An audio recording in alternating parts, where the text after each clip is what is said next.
Megastar అయితే కొడుకు ఏమవుతాడు? గ్లోబల్ స్టార్ అవుతాడు.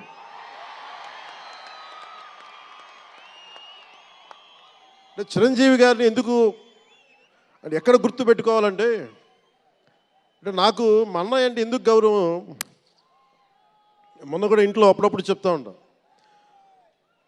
ఆయన ఒక మొగల్తూరు నుంచి వచ్చిన వ్యక్తి, ఎవరు ఆధారం లేరు. మీరు ఇంతమంది లక్షల మంది ఇక్కడ ఉన్నారు, జనం ప్రజలందరూ ఉన్నారు. మనకి ఎవరో ఒకళ్ళు ఉండాలి అని అనుకోకట్లా, మీకు మీరే ధైర్యం. మీరు అనుకుంటే మీరు సాధిస్తారు. గుండె లోతుల్లో నుంచి నేను సంకల్ప బలం ఉండి దానికి తగ్గ పట్టుదల కార్యదక్షత ఉంటే మెగాస్టార్ చిరంజీవి గారిలాగా ఎలా సాధించగలరో ప్రతి ఒక్కరూ మీరు కోరుకున్న దాంట్లో సాధించగలరు. అంటే ఆయన ఒక్కడు పెరిగి మా అందరికీ ఆశ్రయం ఇచ్చాడు, ఊతం ఇచ్చాడు. ఆయన ఊతం వల్లే నేను ఈ రోజున మీ అందరికీ కూర్చొని మారుమూల ప్రాంతాల్లో భయపడడానికి, అందరూ భయపడే రోడ్లకి వెళ్ళగలుగుతున్నాను, రోడ్లు వేయడానికి అంటే ఆ మూలాలు చిరంజీవి గారు మాకు నేర్పించింది. అంటే ఇది ఎందుకు చెప్తున్నానంటే, నేను చిరంజీవి గారిని ఎంత కష్టపడేవారు ఆయన కష్టపడి బయటికి వచ్చి ఇంటికి వస్తే నేను అర్ధరాత్రి పూట వెయిట్ చేసేవాడిని అక్కడ సోఫాలో పడుకున్నాను హాల్లో. మా అన్నయ్య గారు ఎప్పుడు వస్తారు, ఆయన ఎంత కష్టపడేవారంటే కనీసం వచ్చి షూలు ఇప్పుకోవడానికి అసలు శక్తి ఉండేది కాదు. అలిసి సొలిసి ఒళ్ళు కుమిలిపోయి, అంటే ఏమంటుందని అసలు కందిపోయి దెబ్బలు తిని, ఎందుకంటే అప్పుడు సేఫ్టీ మెకానిజం లేదు. మన గుండా షూటింగ్ టైంలో మన ఏదో అనకాపల్లి వెళ్తుంటే ఇక్కడే చిరంజీవి గారు చేశారని ఎవరు ఆయన సన్నిహితులు చెప్తా ఉంటే, ఆ పడిపోయి ట్రైన్ కింద యాక్సిడెంట్లో కాలు ఫ్రాక్చర్ అయ్యి అలాంటి ఒక సేఫ్టీ లేని పరిస్థితులు ఆయన చేస్తూ ఇంటికి వచ్చేటప్పటికి మాకు చేయగలిగేది ఏంటంటే మాకు గిల్టీగా ఉండేది. తమ్ముడు సినిమాలో నేను ఎలా ఉండేవాడిని, ఆకతాయిగా తిరుగుతా, అలా నాకు అలా అనిపించేది నా జీవితం. అలా లేననుకోండి, కానీ మా అన్నయ్య వచ్చేటప్పటికి ఏదైనా చేద్దామని తపంతో పాపం ఆయన సాక్స్ తీస్తే కాళ్ళు వాచిపోయాయి.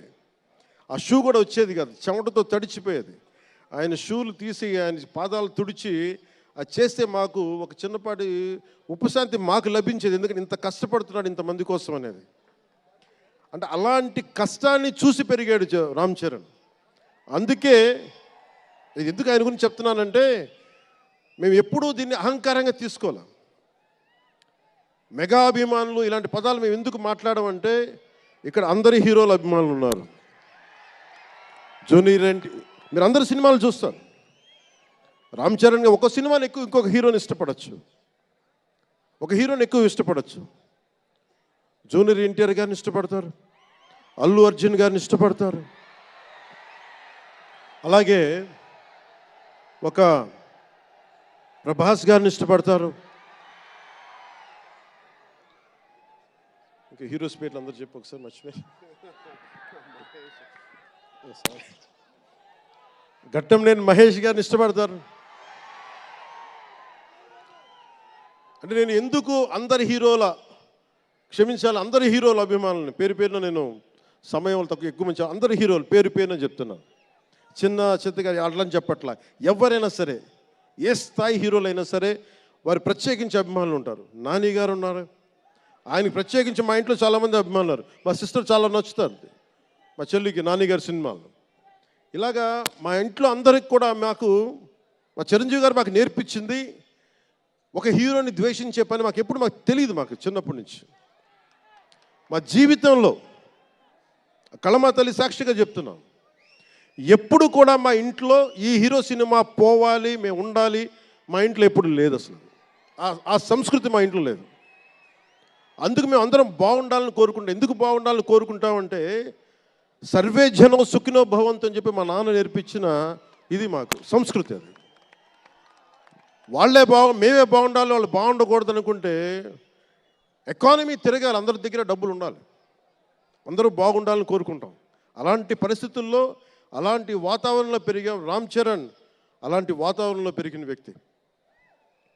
నాకు చాలా గర్వంగా ఉంటుంది, చాలా ఆనందంగా ఉంటుంది. అతని హార్స్ రైడింగ్ చూస్తే మటుకు నాకు చాలా అసూయ వస్తుంది. నాకు చాలా తక్కువ సందర్భాల్లో నాకు అసూయ వస్తాయి. మొన్న ఈ మధ్యన అరకుకి వెళ్ళినప్పుడు గిరిజన ప్రాంతాల్లో ఉన్న సోదరులను చూసి ఆ పచ్చని చెట్ల మధ్య వాళ్ళ జీవన విధానాన్ని చూసి నాకు అసూయ వచ్చింది. అలాంటి అసూయ రామ్ చరణ్ని చూస్తే నాకు మగధీరలు అనిపించింది. ఎంత అద్భుతంగా చేస్తున్నాడు అతను. చిన్నప్పుడు నేను కూడా నేర్చుకొని ఉంటే, ఇలా ఇంట్లో కూర్చొని కాళ్ళు బాలజాపుకొని కూర్చోకుండా, పుస్తకాలు కాకుండా ఇంకేదైనా చేస్తుంటే నేను ఇంత అద్భుతంగా చేసేవాడిని అనిపించేది. ఆ పట్టుదలతోటి నాకు హార్స్ రైడింగ్ నేర్చుకోలేదు జీవితంలో. ఇప్పుడు గబ్బర్ సింగ్ సినిమాకి నాకు హార్స్ రైడింగ్ పెట్టారు. అందరూ ఏమనుకున్నారంటే పవర్ స్టార్ అంటే అన్నీ వచ్చేసి అనుకున్నారు. నాకు తెలియదు అయ్యి.